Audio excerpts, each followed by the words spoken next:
uma nódoa, infelizmente, há uma nódoa, muitas vezes, pelos pressupostos que nós mesmos crentes adquirimos durante a nossa existência, né, e repetimos coisas como chavões, clichês, mas não estou falando dos clichês e chavões, entre aspas, que provém da palavra de Deus, mas do próprio mundo.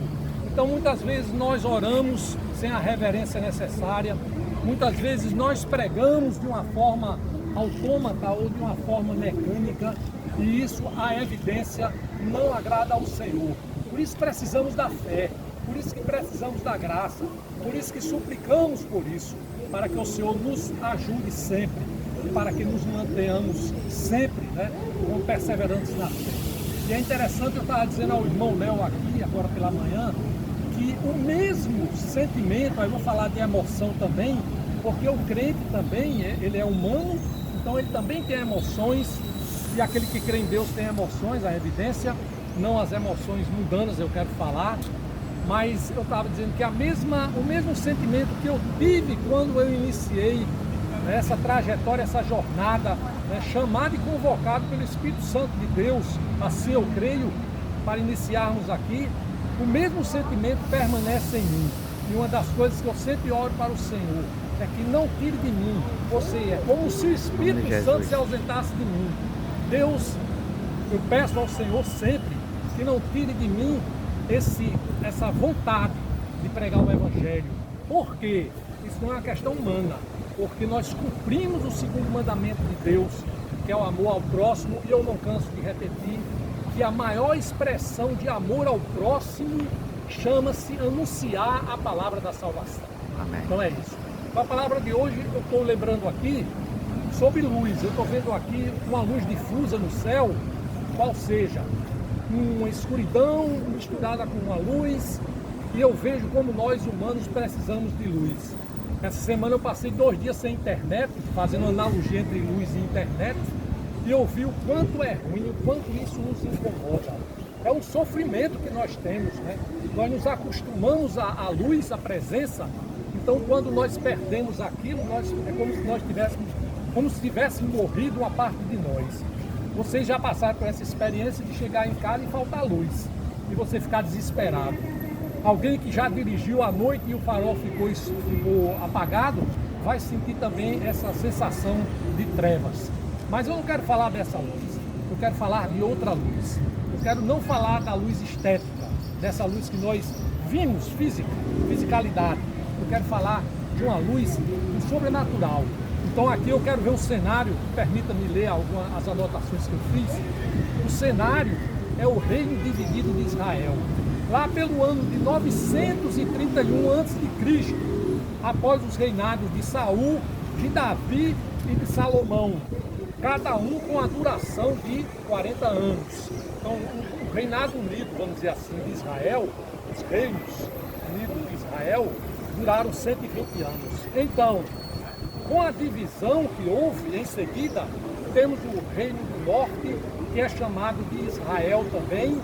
Temos ali 10 tribos, temos a capital Samaria, e lá, e Jeroboão, né, no início lá, e 19 reis, que durou mais de 200 anos, o reinado dividido. E em seguida, até ser invadido pelos assírios. E também tinha o reino do sul, o reino de Judá, capital Jerusalém, no início lá com Roboão, também com 19 reis, e a capital Jerusalém, que durou cerca de 350 a 400 anos, da linhagem de Davi, né, esses reis, e até a invasão dos babilônios. Isso aí é um contexto histórico.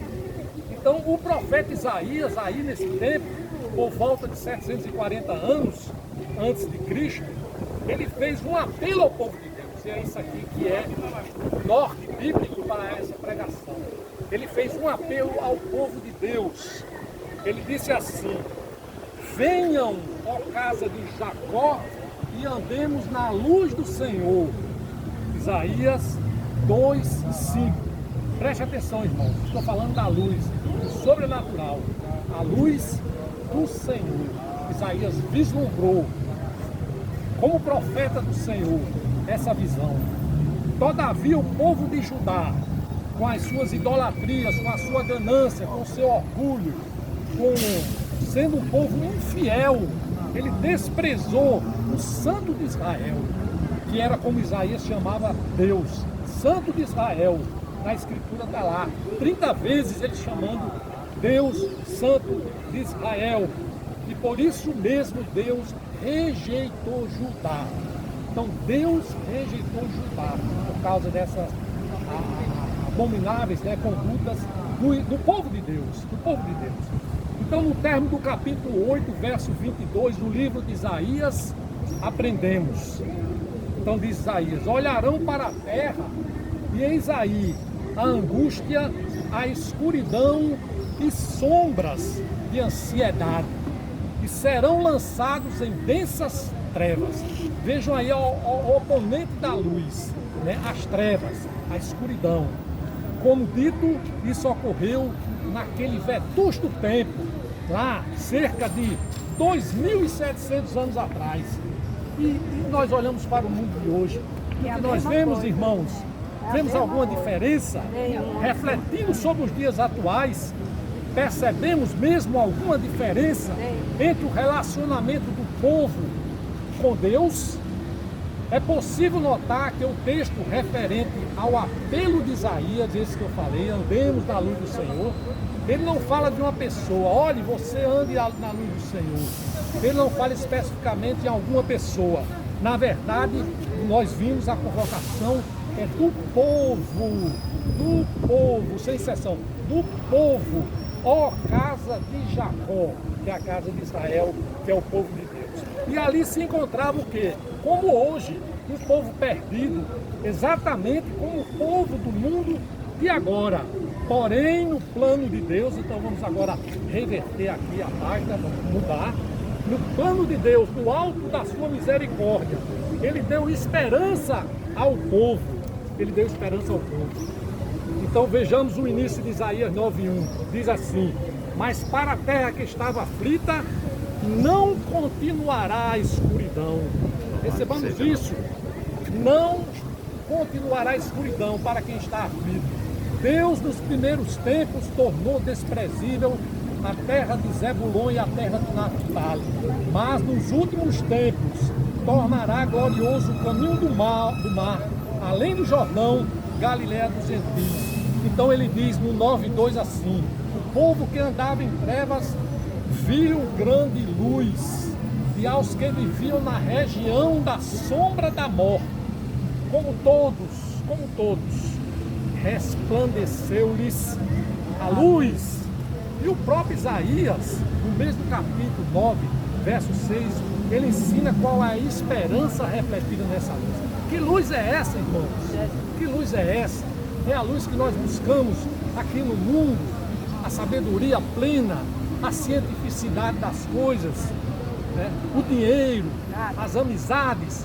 Não é essa luz. Olha o que ele disse: porque um menino nos nasceu, um filho se nos deu, o governo está sobre os seus ombros, o seu nome será Maravilhoso Conselheiro, Deus Forte, Pai Eterno, Príncipe da Paz.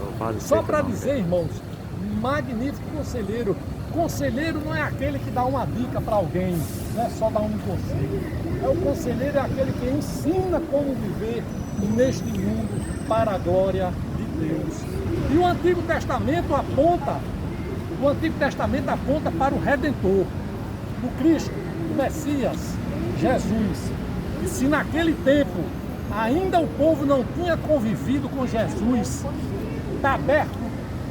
tabernaculado, ou seja, Jesus encarnado, ou seja, em carne, hoje já conhecemos que ele veio, ele foi crucificado, ele morreu, ele foi sepultado, ele renasceu no terceiro dia, ele subiu aos céus e ele vive à destra do Pai.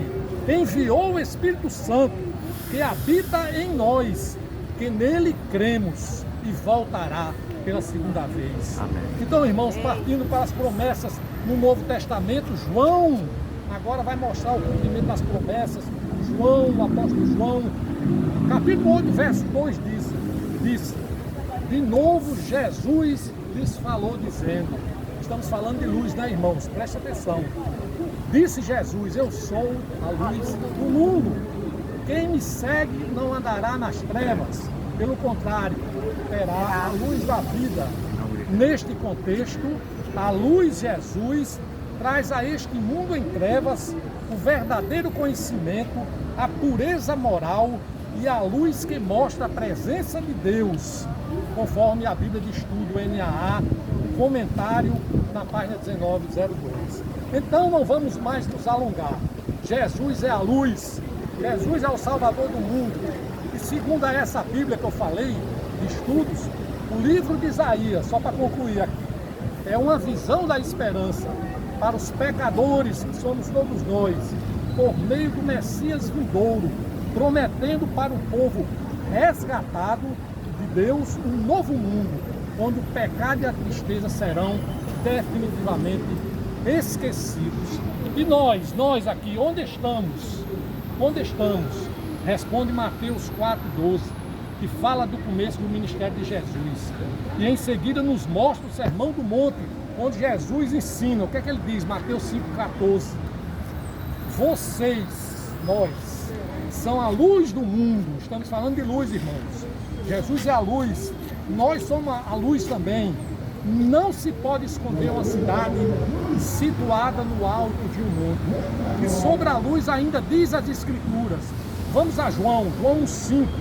A luz resplandece nas trevas, as trevas não prevaleceram contra ela. João 3,19. Quem nele crê não é condenado, mas o que não crê já está condenado, porque não crê no nome do Filho unigênito de Deus. A condenação é esta, diz João: a luz veio ao mundo, mas os homens amaram mais as trevas do que a luz, porque as suas obras eram mais. Pois todo aquele que pratica o mal detesta a luz e não se aproxima da luz, para que as suas obras não sejam reprovadas. Quem pratica a verdade, irmãos, se aproxima da luz, para que as suas obras sejam manifestas, porque são feitas em Deus. João 5,35. João era a lâmpada, João Batista era a lâmpada que estava acesa e iluminava. E por algum tempo vocês quiseram se alegrar com a luz de João. Enquanto vocês têm a luz, aí a luz de Jesus, creiam na luz, para que se tornem filhos da luz. E finalmente, 1 Pedro 2,9, estou concluindo. Vocês, porém, são, vocês, nós, geração eleita, sacerdócio real, nação santa, povo de propriedade exclusiva de Deus, a fim de proclamar as virtudes daqueles que o chamou das trevas. Para onde? Para a maravilhosa luz. Glória a Deus. Então vamos para a aplicação final. Vimos então 3 aspectos na vida de um crente. Vamos chamar para nós agora, irmãos. Antes, ausência de luz, escuridão, trevas. O profeta mostrou. Com a conversão, presença da luz, iluminação de Jesus em nós e a salvação, que é o terceiro aspecto. Porque antes não tínhamos a salvação, que é a eternidade na glória de Deus. Não temos, esse é o chamado e a exortação, a aplicação é essa. Não temos a opção de esconder a luz. Não temos, a nossa luz não pode ser escondida. Afinal, a luz não é nossa propriedade. Não dispomos dela de acordo com a nossa vontade, graças a Deus. É a luz de Jesus em nós que nos comanda, que nos guia. E como recebemos essa luz, irmãos? Alguém pode perguntar: sim, você fala da luz, mas como é a luz? Se não foi bastante, sabemos que a fé vem pelo ouvir a palavra de Deus. Daí imprescindível a anunciação do Evangelho. É por isso que estamos aqui, para anunciar o Evangelho. Mas quem ouvirá? Se não há quem pregue, quem ouvirá? É por isso que estamos aqui, para que ouçam a voz de Jesus. Com a pregação vem a conversão, pela vontade de Deus, pelo mover do Espírito Santo. Porém, conhecer somente intelectualmente, como método de formação, não é o bastante. Ouvir sem fazer nada não vai adiantar nada, porque pelos frutos é que conheceremos a verdadeira conversão. Estamos ouvindo muito e estamos fazendo muito pouco. Precisamos então, para concluir, irmãos, conhecer o caráter de Deus. Como falar do Evangelho para as pessoas que não sabem quem é Deus? Conhecer o caráter de Deus, os seus atributos, os seus poderes, onisciência, onipresença, onipotência. Deus é extenso, Deus é imenso, Deus é bom, Deus é fiel, Deus é maravilhoso. Aleluia, príncipe da paz. Então, ter consciência dos nossos pecados, sabemos que somos pecadores, que não há uma salvação fora de Jesus, nos arrepender desses pecados e finalmente confessar Jesus como o único Senhor. Isso é maravilhoso, porque quando o senhorio de Jesus habita em nós, muda todas as perspectivas sob o ponto de vista lógico, porque é o sobrenatural agindo. Então a voz do Evangelho não pode parar. Essa é a exortação. Afinal, o Evangelho é o poder de Deus. É o poder de Deus. Para quê? Para a salvação. Segundo Romanos, segundo Paulo, e pela graça sois salvos, mediante a fé, que são dons de Deus. Então a luz já veio, irmão. Não devemos nos preocupar, porque a luz já veio. O que nós devemos fazer é obedecê-lo. Obedecê-lo e obedecê-lo. E tudo isso para a glória de Deus. Amém. Glória a Deus.